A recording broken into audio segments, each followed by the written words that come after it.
There's no place like the Cube.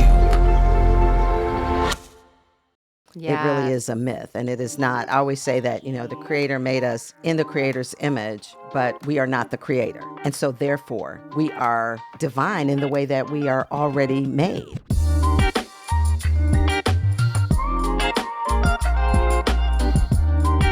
Welcome to Joy in the Breakthrough, a podcast where we'll be talking to a wide range of leaders from different generations and backgrounds.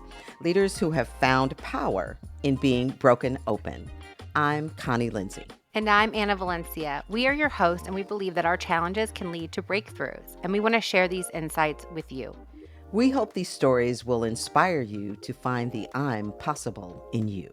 Connie and I are so excited to kick off season 3 of our podcast, Joy in the Breakthrough. How are you feeling, Connie? It's here. Season 3. I'm thrilled. Yes, season 3. We made it through. I'm excited about what we'll be able to share with our listeners, that we're going to spread a lot of joy and that we're going to empower and just encourage everybody to think about how they can break through to joy. It is possible. I agree, and I'm so excited. We are on a new platform, everyone.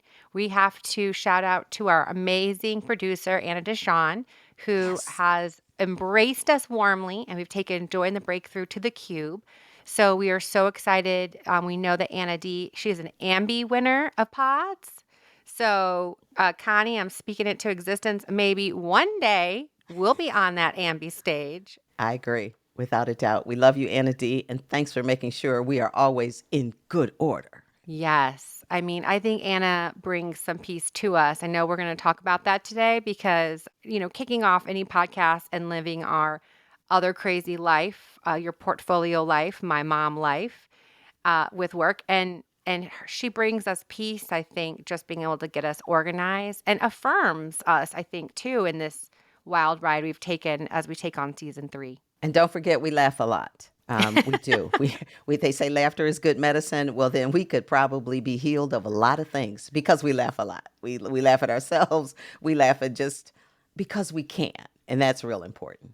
And I hope you all laugh at yourselves as well, because I think laughter is another antidote to peace. And we're going to dive in today. Connie and I have been having this conversation with ourselves, where we are in each other's lives. And when we prep for our episodes, it's funny because we were like, this should be an episode right now. And of course, Connie brought a great phrase to, being at peace, not in pieces, because only Connie can do that. And so today we really want to have this dialogue on some tips that have helped us, some thoughts we want to share, and how ways we find our peace and centering, especially during times of uncertainty. I think we both can agree, and we've had this conversation before, Connie, about, the world that we're living in. We're more interconnected than ever before, which is awesome because we can stay connected to family and friends. And I can, check out what Anna DeShawn is doing on the Instagram, or the gram as the kids call it.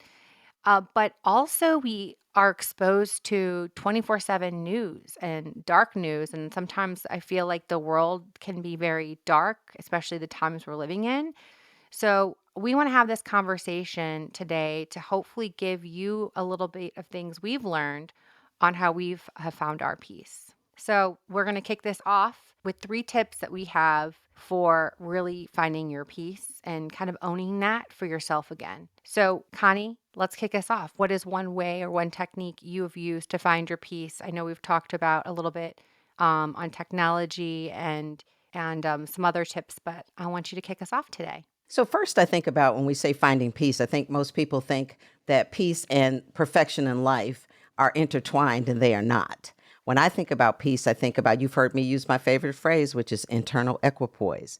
And what that means to me is that whatever is going on around me, it can affect me, but it doesn't have to infect me.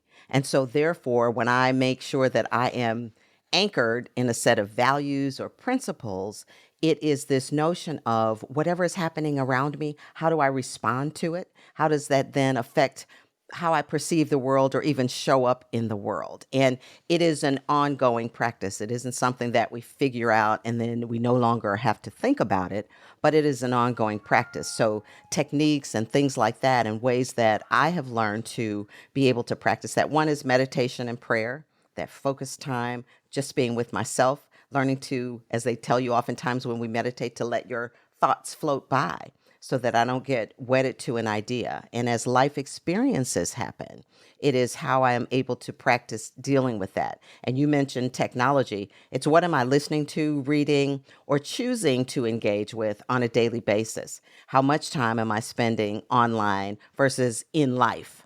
It is so easy for us to have these online lives and perceptions people have about us on social media, but in life, that's really where I develop my peace muscle, as I call it, so that I'm stronger. I can be fully present with people and then really live more authentically as who I am as a woman, as a person, and how all of that then manifests in my engagement with other people. I think that is so right. I love that you said that peace is not perfection because there are times that I feel that perfection can drive me away from peace. Oh, yes. and Oh, and yes.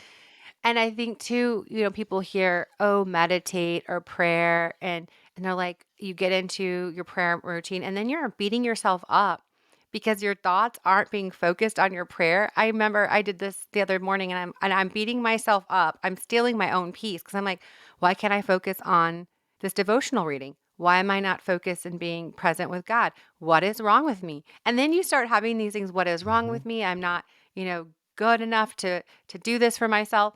And then you just took a whole peaceful moment and threw it away. I've You got a word for basically you said, that I just want to drop right here because what you said is so important. This whole notion about judgment and all of that. First, I'll say Mm, one thing and then I'll come back to this notion about judgment. But the first thing is meditation doesn't mean sitting somewhere away from the world in, with our hands in mudra position and so on. I meditate as I'm walking around. To me, my altar yes. is in the world. Yes, I go to church, but my altar is in the world. And there are holy ways that I can get a glimpse of the divine by being kind to people. But here's the thing about mindfulness, Anna, that I read that I thought was sweet and wanted to share with our listeners. It says mindfulness means being with what is non-judgmentally, not hardening ourselves against what is unwanted. And that's exactly what, we can be present with what is, whatever that is, whether we perceive it as positive or negative, but in a non judgmental way. And then to do that without hardening ourselves against what is not wanted. I love that. I love that you also talk about meditation in terms of movement because sometimes my meditation is a walk outside. And I'll Exactly. sometimes will think, oh, I always feel like I have to be doing something. So I'm like, oh, okay, I'll listen to a podcast and fill my mind, right? But I also find myself sometimes what I love the most is when I don't put my ear pods in and I Yes. listen to, oh, wow, there's birds. Like Yes. birds or flowers blooming, or I see this really great architecture in my neighborhood, or if I'm traveling. I love walking around when I'm traveling. You just get lost and looking around and maybe finding for me, finding cute little bakeries because I love anything that's like bread and carbs. But I think people think meditation, yes, you have to be silent, but there's also the time for movement and meditation because that movement is also allowing your mind to relax because you're looking at something else that's taking your distraction almost away and Hmm. finding that peace. I love that. And then I know also kind of when you're talking about technology, I think sometimes, and I've also made these mistakes, is what you wake up to. I really try hard to not look at my phone. I actually put my phone has been in a different room from my bedroom for the last 2 years, and it has made a difference in my sleep and my mental health because when I get up, I don't try to look at my phone because that's the first thing that's going to come to you is all the world's problems. And if I haven't had a time to get my mind in order, whether that feels like looking at my to-do list or thinking through things I want to accomplish for the day, or for me, it's prayer time, it's listening to my music and doing my 3 things of gratitude, or sometimes it's movement, my body, getting hopping on my Peloton bike, riding and really just allowing myself to be before I take that phone. Because yesterday I did not do this and I came to an array of some text messages from some political people, and I never respond, Connie. I never respond to these things because what is it going to help? And I actually did this time because I didn't do what I normally do of like being at peace or trying But to that find makes my you own human, peace. right? And thank you Oh for yes, sharing that because I think, when we have conversations with people about practices, that's where I said, the myth of perfection. It really Yes. is a myth, and it is not. I always say that, the creator made us in the creator's image, but we are not the creator. And so therefore, we are divine in the way that we are already made. And so telling the truth about our lives, as we are doing now, the level of transparency that we have, putting my phone, I don't put my phone away at night.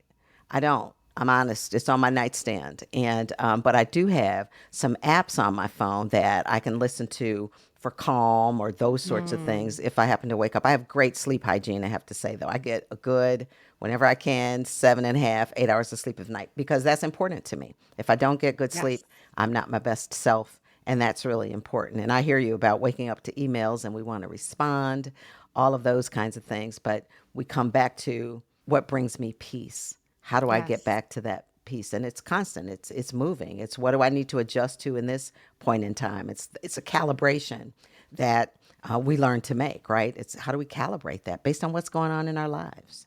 I love that. And I think, we have two different routines, but yes, we agree on sleep is a must and I protect my sleep. And so I know myself, I do not have the strength to not look at that phone. So I have to put it away because I do I not have hear the you. self control like you to I scroll and don't. doom No, scroll. truly.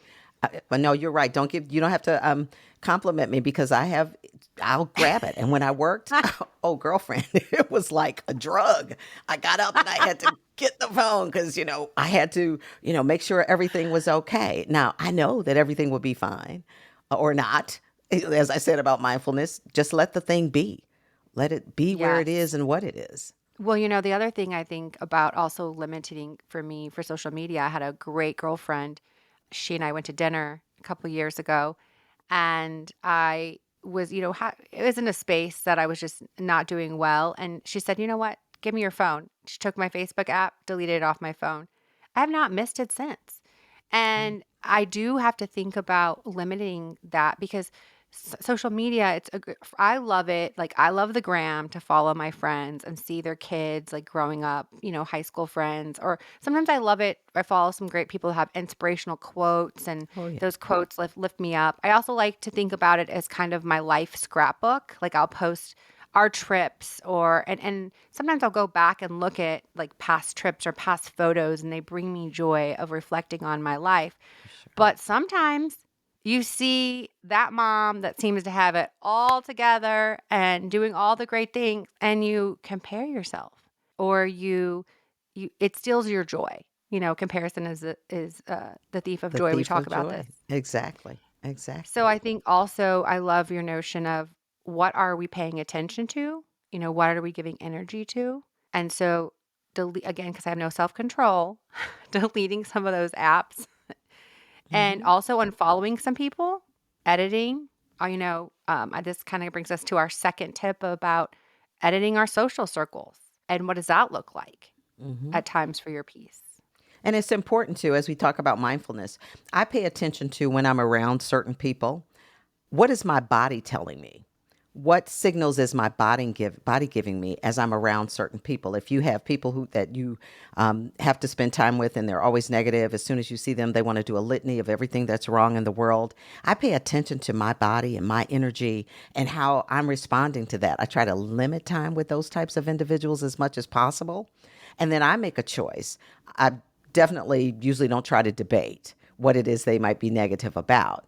But if there is a way that I can insert something factual or help with clarity on an issue, if the person is open to that, I do that because you're right. As I said, we can affect or infect people with our attitude, and I'd rather affect you with the peace that I have. Doesn't mean that there aren't days when I'm struggling for it. Right? It's like, how do we do that? But yeah, making sure that we practice with the kind of people in our lives. And we don't always get to choose that, right? Because we go out into the world and we have to work and we do all the things we have to do. But it's how we respond to that, letting it be as a thing without having to judge ourselves against that.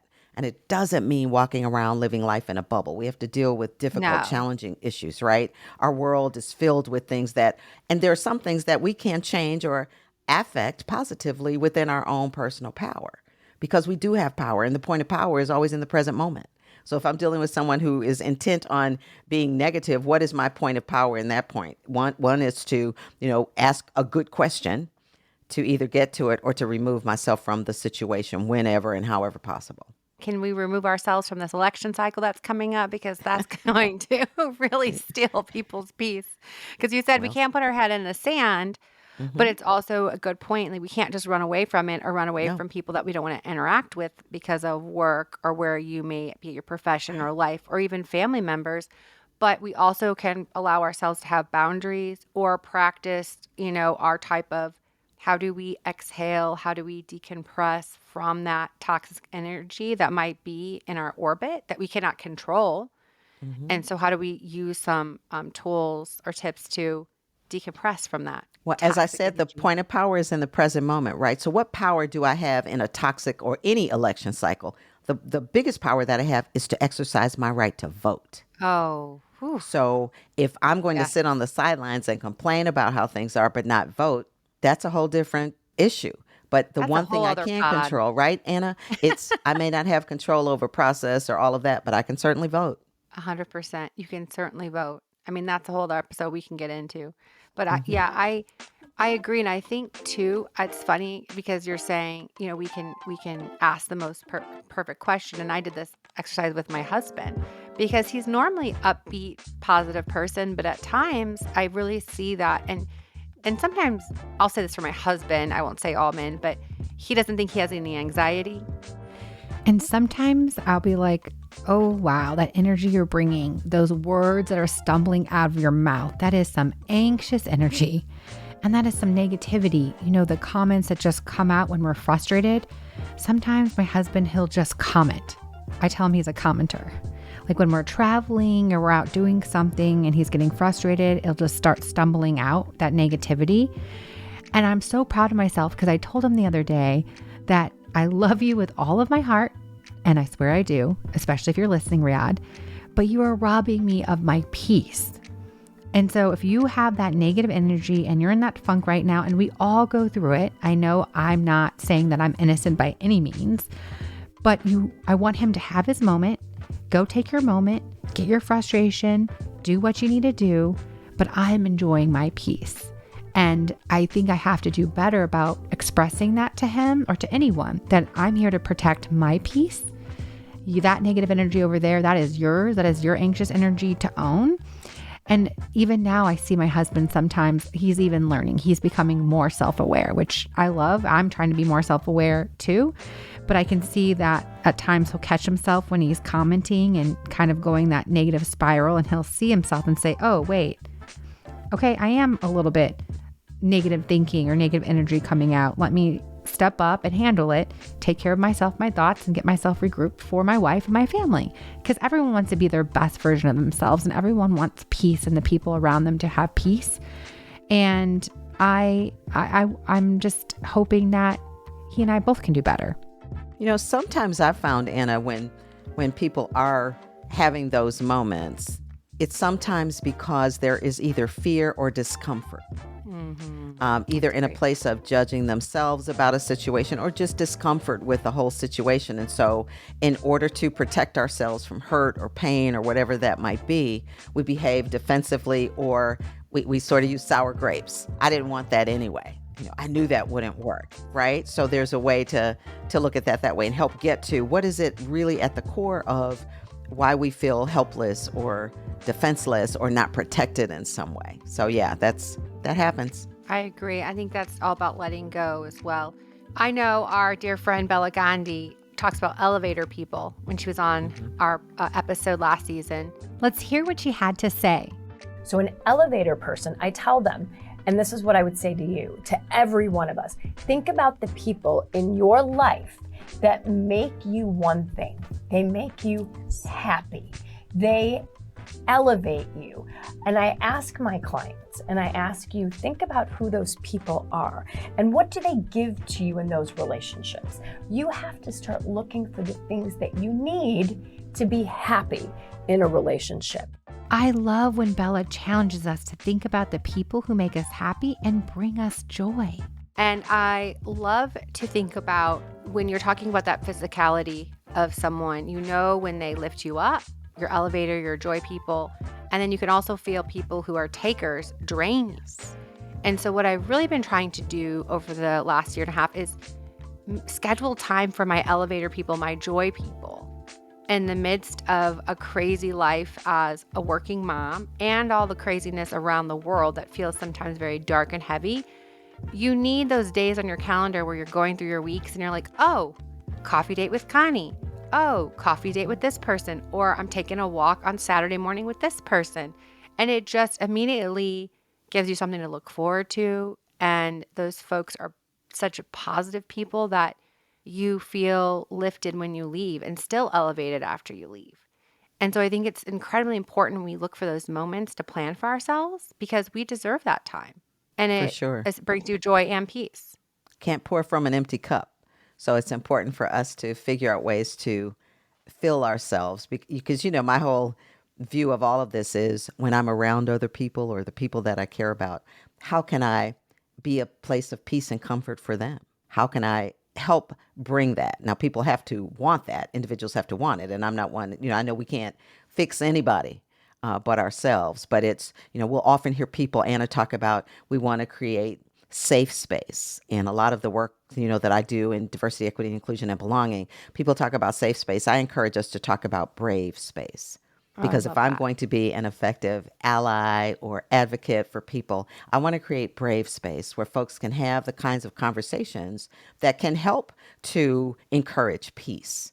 And help people not be in pieces, right? How can I have a brave conversation in doing that? So I want safe space, but I'm moving towards brave space. And just as you said, being with folks who can help fill our cups, but also then a little of that overflow. How about we let it spill on some other people around us? You know that song we sing in church about Yes. let a drop fall on me? Just let a drop of that joy and that peace fall on someone else and see how it can nurture them. I love it. So we have given you 2 tips already about first limiting your technology and where are you spending your time and energy. And the second, really thinking about our social circles. Again, who are we spending our time and energy with? And our third, we came up with these triple A's. So the triple A's, the first is acknowledge. And I think a lot of times we want to stuff things down, but really we have to acknowledge what are we feeling, name it. Is it resentment? Is it anger or sadness, envy? And I love that my mom and now Connie both tell me that, you can go visit Self-Pityville, but you can't buy property and you can feel it, then kind of move forward out of it. And I think as I raise my daughter, we're also trying to tell her to acknowledge that feeling she's having because it's healthy, right? And I think it goes back to the whole definition, as I talked about it, of mindfulness. Acknowledge means I acknowledge that I'm angry, I'm sad, I'm happy, any of the emotions that we as human beings experience, that we have access to, that can help us live good, full lives. It isn't about denying that anger or whatever it is. And as you said, Anna, it's not continuing to stay in that space and not hardening ourselves against something that is unwanted. And what do I mean by that? That is to say, I decide that I'm never going to be angrier. Nobody's ever going to knock me off my square. Well, that's an interesting thing to want to do, but it's very difficult to practice. It is far better to say, I'm going to figure out how I manage my anger. How do I respond in anger? Yes, I acknowledge that I am not pleased in this moment. What is the most appropriate response that will get me back to my place of peace and not in pieces? Because there's an African proverb that says, anger is the wind that blows out the candle of the mind. So once we get angry and we let it take over, we lose our ability to think clearly. The oxygen that we need to in our brains is not there. So I acknowledge that I'm angry, but I develop techniques that allow me to ask a question, that allow me to either move from the situation if that is possible, and how then I move through that. But I acknowledge it and say, yeah, I'm angry, or that was not something that felt right to me, because I can't hold brave space for other people if I'm not willing to be courageous enough to articulate what I'm feeling in a way that is appropriate for the moment, but allows me to maintain my own dignity and truth about who I believe myself to be. I love that. And every time you speak, I just want to take out my notepad and jot it down. But, we got to keep going on this episode. So our first A is acknowledge. Our second A is accept. accept and embrace those feelings. And I think that's what Connie is talking about. You have to accept the outcome or whatever it is that you're feeling. And I think that is a huge thing is like, for me, I know for an example is I thought I forgave someone that wronged me 2 years ago, right? And I thought I forgave. And then something came up last month where we are in the same circle. And I had to acknowledge, like, what is it that I'm feeling? Oh, I'm still feeling anger. I'm still feeling resentment. And I have to accept, the outcome of what happened 2 years ago and, what, and I do, but I had to go through that again of, okay, acknowledging it, naming it, accepting the outcome.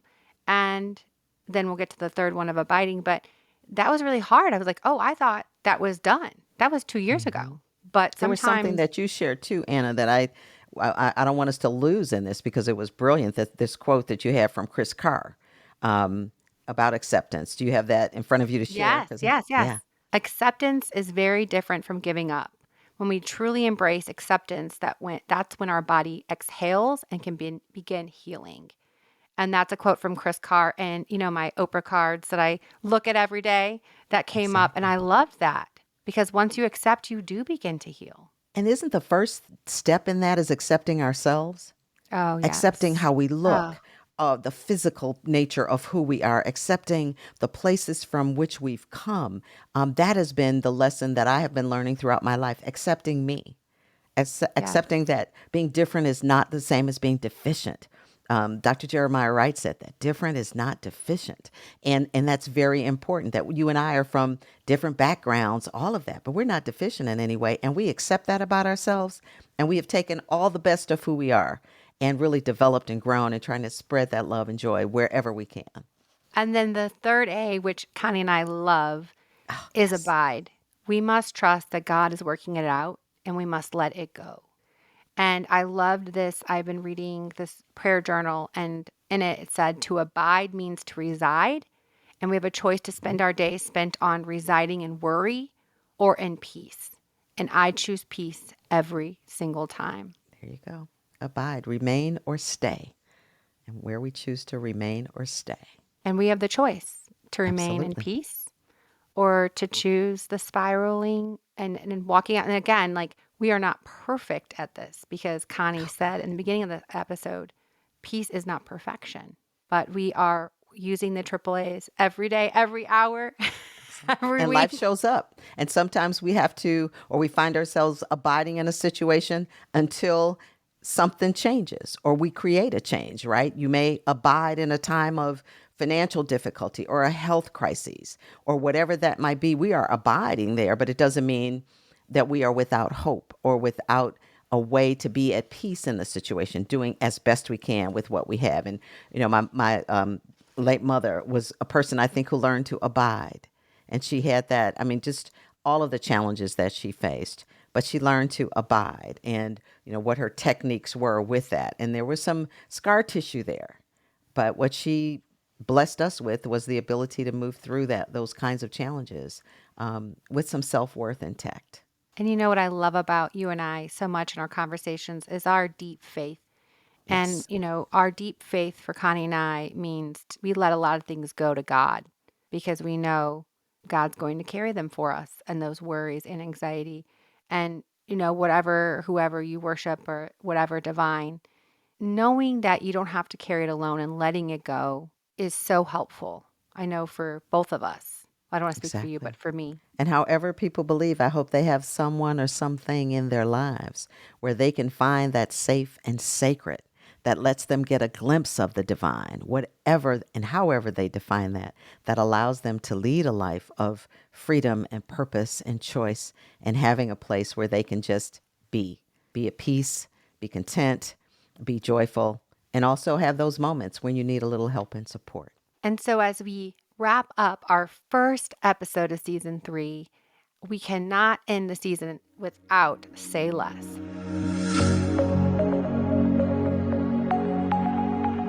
Connie brings a word every single time. And Anna D and I are like, what? What is that? What is the meaning of that? But ever since our first season, episode 1, internal equipoise is that I'm now explaining that to everyone else, and I feel so smart. I'm like, let me tell you what internal equipoise means. So I want to hear, Connie, what do you have for us today? So the word that I chose for us today was equanimity. And I think it aligns beautifully with our conversation around peace, because equanimity simply means mental calmness, composure, and evenness, especially in difficult situations. So that equanimity, there are very few people that I've experienced in my life who have true equanimity. There are a couple that I can think of right now that no matter what kind of turmoil I'm in, when I'm in their presence, I feel that kind of peace and calm. It doesn't mean that the situation changes, the difficulty, the challenge, the hurt, but they have that equanimity. They may not even say a word. I call it that kind of ministry of presence. Just being with them brings you joy and peace. So we cultivate that by meditating or thinking about ways that we can have that. So I'm going to leave you with a little meditation that I found. And this helps to encapsulate equanimity as I think about it for our conversation today. May I be with things as they are. May I accept myself exactly as I am. May I remain steady as the world around me changes. May I meet each moment exactly as it is. Equanimity. Connie, this was such a dream and a joy to do this again, closing out this episode. And every time I hear you speak, it just brings me deep joy and peace. So thank you for sharing your wisdom with the world today.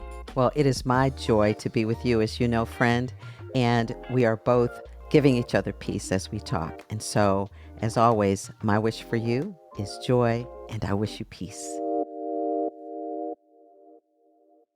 The Joy in the Breakthrough podcast is hosted by Anna Valencia and me, Connie Lindsey. And podcasting is a team sport. So thank you to our dream team, our producer, Anna DeShawn, our editor, Laura Jimenez, our video editor, Joelle Ortiz. To learn more about today's guests or the show, visit our show notes on our website, joyitbpod.com, and on Instagram at joyitbpod. Joy in the Breakthrough is a production of The Cube, spelled with a Q. The Cube is your #1 curated platform to discover the best BIPOC podcasts. Support this show and more like it by joining the Cube app and follow the Cube across social media at the Cube app. Thank you for listening, and we'll talk to you again on the next episode.